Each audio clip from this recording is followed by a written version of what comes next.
After ನನ್ನ graduation ನನಗೆ ಏನು ಮಾಡಬೇಕಂತ ಅಷ್ಟು ಐಡಿಯಾ ಇರಲಿಲ್ಲ. ಸೊ ಹಾಗೆ CA, CMA ಆ್ಯಂಡ್ ACCA ಇತ್ತು. That is also commerce background right. ಎಲ್ರಿಗೂ ನಮಸ್ಕಾರ. ನನ್ನ ಹೆಸರು ಸಿಂಧು. ನನಗೆ 23 ವರ್ಷ. ನಾನು ಮೈಸೂರಿಂದ ಬಂದಿದ್ದೀನಿ. ನಾನು PUCನ ಸೈನ್ಸ್ ತಗೊಂಡು ಕಂಪ್ಲೀಟ್ ಮಾಡಿದೆ. ನೆಕ್ಸ್ಟು ನಾನು ಕಾಮರ್ಸ್ ಸೆಲೆಕ್ಟ್ ಮಾಡಿ BBAನ ಕಂಪ್ಲೀಟ್ ಮಾಡಿದೆ. ನಾನು ಹೀಗೆ ಒಂದಿನ ಸರ್ಚ್ ಮಾಡಬೇಕಾದ್ರೆ ಗೂಗಲಲ್ಲಿ ನನಗೆ IIC ಲಕ್ಷ್ಯ ಸಿಕ್ತು. ಸೊ ನಾನು ಅದನ್ನು ರಿವ್ಯೂಸ್ ಎಲ್ಲ ಚೆಕ್ ಮಾಡಬೇಕಾದ್ರೆ ನೋಡಿದೆ. ಅಲ್ಲಿ ಹೋದ್ಮೇಲೆ ನನಗನ್ನಿಸ್ತು ಅವ್ರು ಕೌನ್ಸಿಲಿಂಗ್ ಮಾಡಿದ್ದಾಗಿರ್ಬೋದು, ಅವ್ರ ಇನ್ಸ್ಟಿಟ್ಯೂಟ್ ಬಗ್ಗೆ ಹೇಳಿದ್ದು ಆ್ಯಂಡ್ ಪಾಸಿಂಗ್ ಪರ್ಸೆಂಟೇಜ್ ಆ್ಯಂಡ್ ಅವ್ರ ಪ್ಲೇಸ್ಮೆಂಟ್ ಆಗಿರ್ಬೋದು ಎಲ್ಲದೂ ತುಂಬ ಚೆನ್ನಾಗಿತ್ತು. ACCA ತುಂಬ ಫ್ಲೆಕ್ಸಿಬಲ್ ಆಗನ್ನಿಸ್ತು. ಹಾಗಾಗಿ ನಾನು ACCAನ ಸೆಲೆಕ್ಟ್ ಮಾಡಿಕೊಂಡೆ.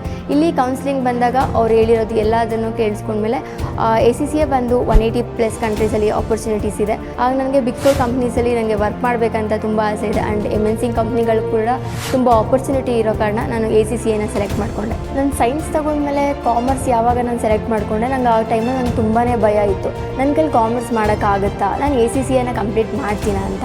ನಾನು IIC ಲಕ್ಷ್ಯಕ್ಕೆ ಬಂದಮೇಲೆ ಇಲ್ಲಿರೋ ಫ್ಯಾಕಲ್ಟಿ, ಇಲ್ಲಿರೋ ಮೆಂಟರ್ಸ್ ನನಗೆ ತುಂಬಾ ಹೆಲ್ಪ್ ಮಾಡಿದ್ರು. ಪ್ರೊಫೆಷ್ನಲ್ ಕೋರ್ಸ್ ಅಂದರೆ ಓದೋದು ಬರೆಯೋದು ಇಷ್ಟೇ ಅಂತ ನಾನು ಅಂದ್ಕೊಂಡ್ಬಿಟ್ಟಿದ್ದೆ. ಬಟ್ ಲಕ್ಷ್ಯದಲ್ಲಿ ಈವೆಂಟ್ ಕೂಡ ಕಂಡಕ್ಟ್ ಮಾಡಿದರು.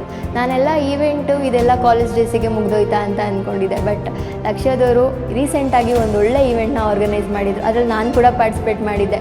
ಕಾಮರ್ಸ್ ಅಂದರೆ ತುಂಬ ಜನ BBA BCom ಅಂತಲೇ ಸ್ಟ್ರಕ್ ಆಗಿಬಿಟ್ಟಿರ್ತೀರ. ಅದಲ್ಲದೆ ಪ್ರೊಫೆಷ್ನಲ್ ಕೋರ್ಸ್ ಕೂಡ ಇದೆ. ನಿಮಗೆ ಪ್ರಾಪರಾಗಿ ಗೈಡೆನ್ಸ್ ಸಿಗ್ತಾ ಇರಲ್ಲ. ನೀವು ಒಂದ್ಸಲಿ ಬಂದು ನಿಮ್ಮ ಫ್ಯೂಚರಲ್ಲಿ ಏನು ಮಾಡಬೇಕು ಯಾವುದು ಅಂತ ನಿಮಗೆ ಅರ್ಥ ಆಗಿಲ್ಲ ಅಂತಂದರೆ ಒಂದ್ಸಲಿ ಬಂದು IIC ಲಕ್ಷ್ಯದಲ್ಲಿ ನೀವು ಕೂತು ಮಾತಾಡಿ.